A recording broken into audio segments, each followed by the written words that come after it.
To all my seniors, family members, colleagues, friends, and all those who are with me live, good afternoon, namaskar. Thank you so much, Nimisha, and I thank the entire team of INTAB to give me such a wonderful opportunity. I am Dr. Suchitra Bhattacharya, the principal of Manav Rachna International School, Chambur. 20 years of my journey in the field of education has been really wonderful. Teaching has been my passion, and I feel teachers are essential backbones of any education system. Their overall well-being is critical in maintaining a healthy ecosystem for the future of the country. India's demographic dividend is dependent on our education system, providing quality education to our children. So is the reason why the whole world is now concerned and eager to know what our educational institution doing to deal with the pandemic Covid-19. According to the UNESCO monitoring, 1.5 billion learners across the globe are affected by the closure of the school. Closing of school impact not only the teachers, students, and parents, but has a far-reaching economic and social consequences. The impact is severe for disadvantaged children, especially in the areas where the infrastructure and facilities are not available. All that I have said is yes, what's happening. But how are educational institutions coping with this COVID-19? If you ask me, I will say learning has never stopped, even though we have entered into a complete new territory. Due to the pandemic and the social distancing, all the schools and colleges across the world have been compelled to suddenly harness and utilize the available technological tools to create content for remote learning. Educators across the world are experiencing new possibilities to do things differently and with greater flexibility, resulting in potential benefits and accessibility to the education for students across the globe through areas which was known to many but generally left untapped. And the remarkable thing is, everyone have adapted very swiftly, shifted to virtual classes, which made our students more independent and resilient.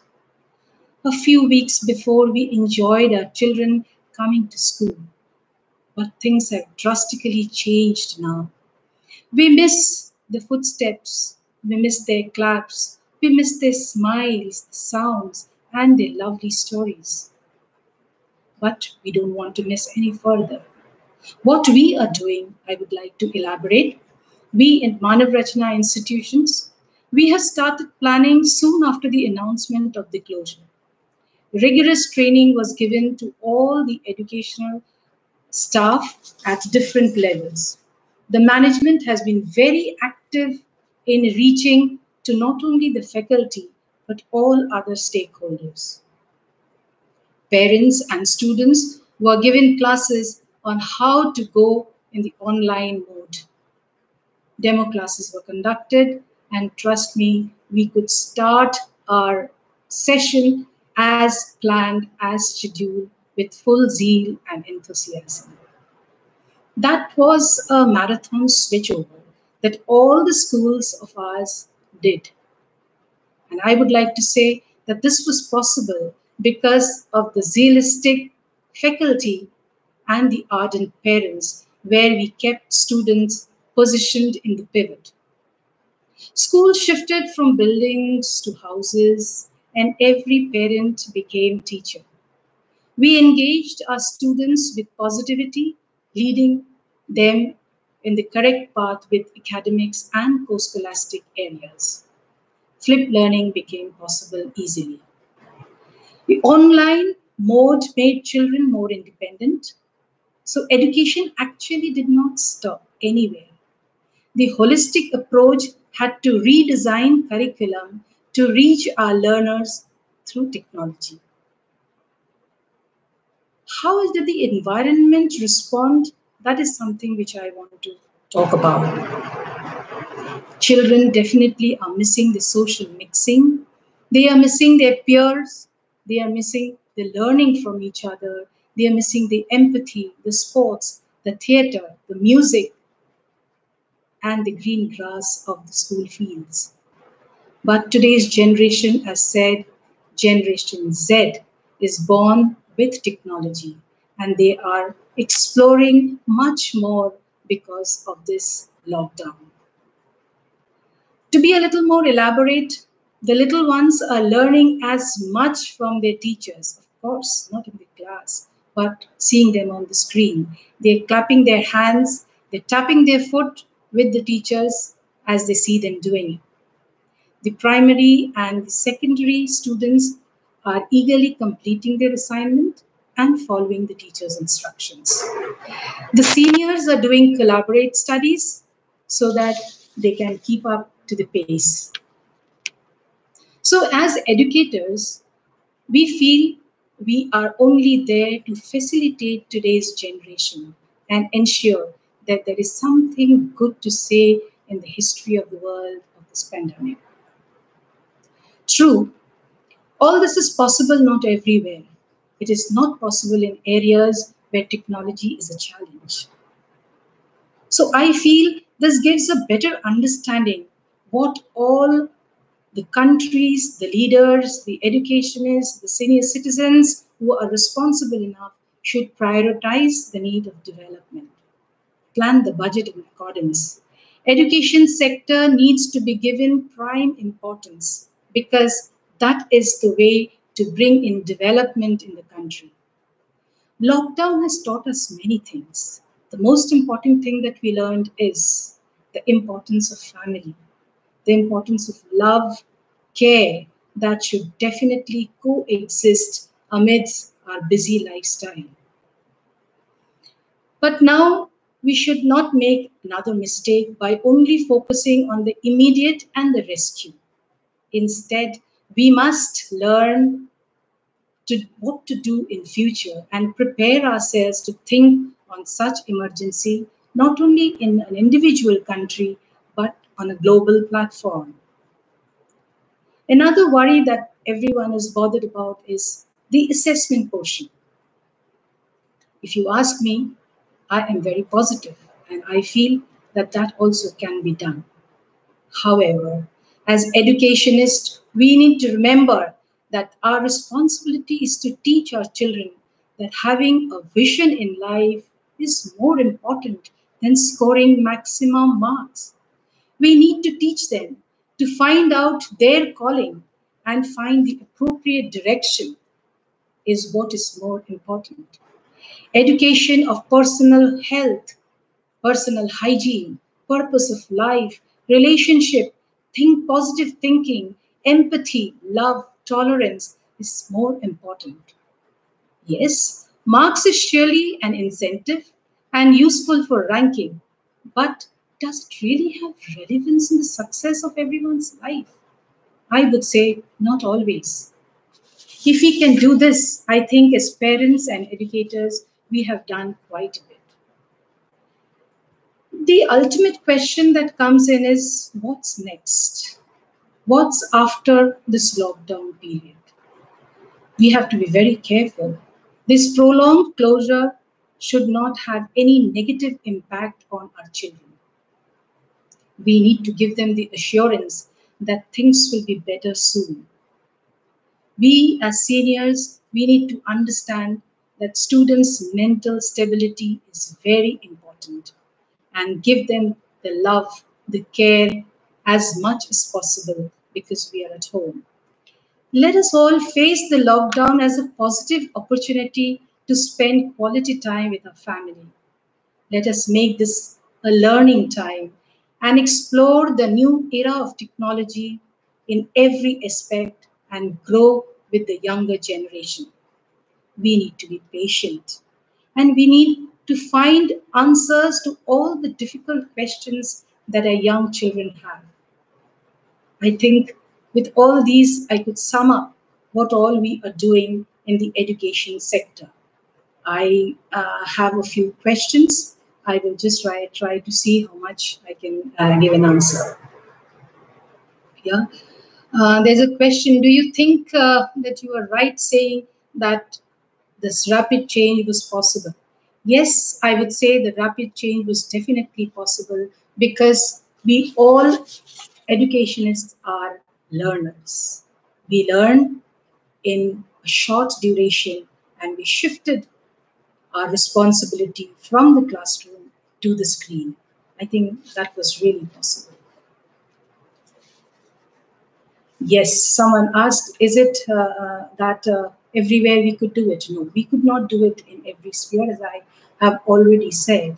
We could not do in certain areas where technology is a big challenge.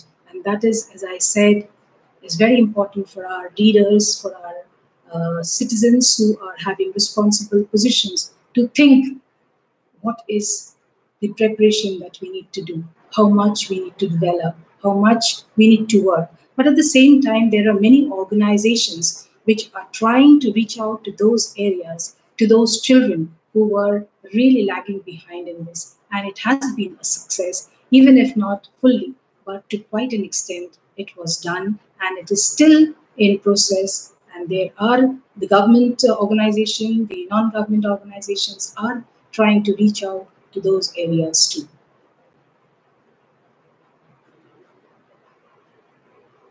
Yes, it's true. The new opportunities are really waiting for us, and we need to ensure that we utilize. If we do not learn in this lockdown period, I think we'll never get so much of time to learn uh, anymore.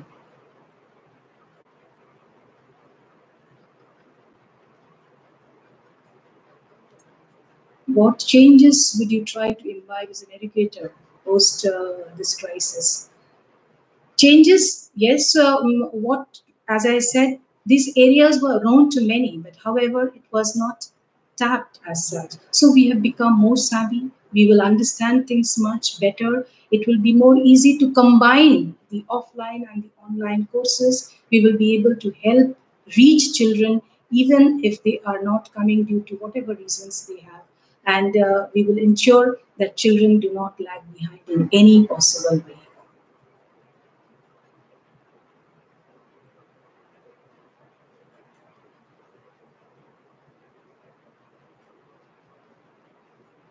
I will very definitely agree that new opportunities are waiting. Are waiting. We have. This is just the starting of the exploration. We started to explore, and there are many more things which we need to learn. So every day is a learning process. The best part is we learn with the younger generation on a regular basis, and we need to be zealistic. We need to be enthusiastic about this learning procedure, and I think we'll definitely go much beyond what we're doing now.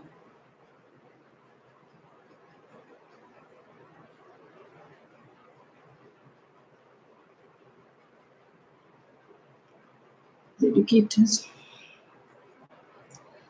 As educators, yes, it is. I won't say that we were not effective enough. Definitely, we were very effective. In fact, this is in this lockdown. I think everyone realized how important school teaching is, how important teachers are. So we were efficient before. We are becoming more efficient now.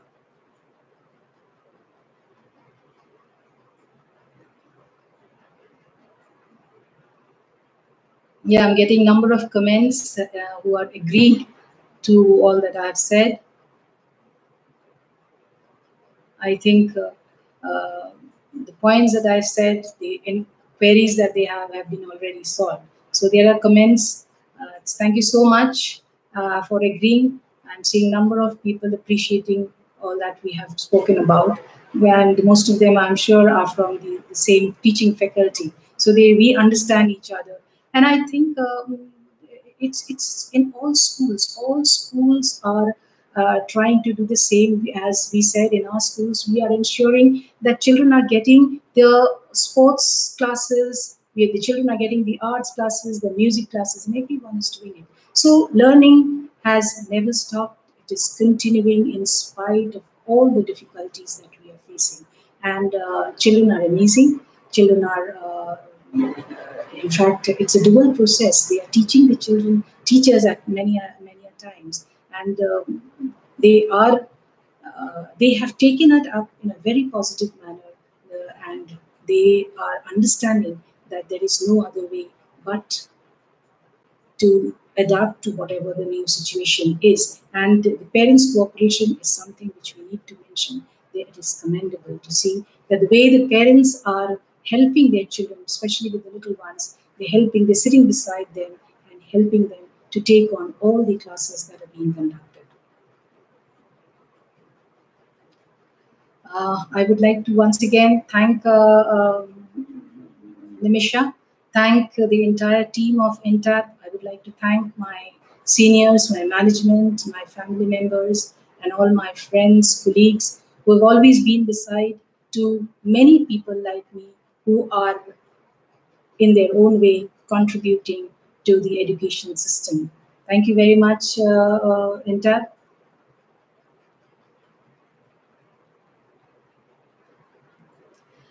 Suggestion to the teachers, yes, there's a last question that one of my senior ma'am has given, that what is a suggestion that you could give to the teachers? Suggestion is keep learning and keep doing the bit that you are doing and keep giving the society the way you have been doing it. It's a commendable job, and carry on with the good work. Thank you. Thank you so much.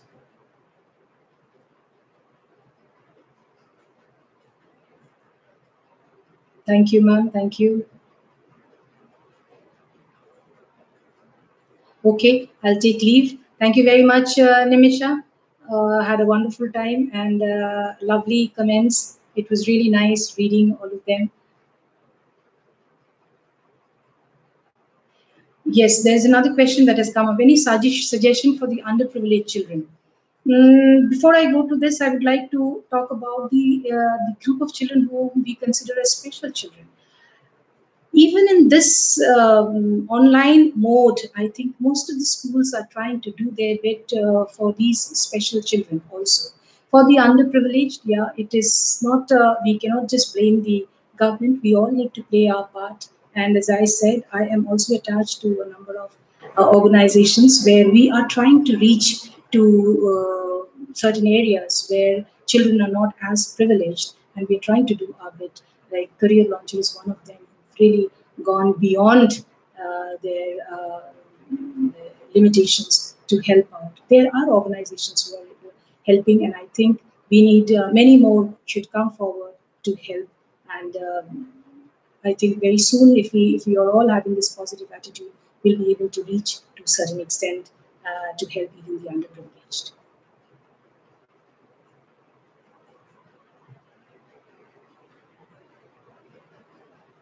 Thank you. If people have enjoyed, thank you so much.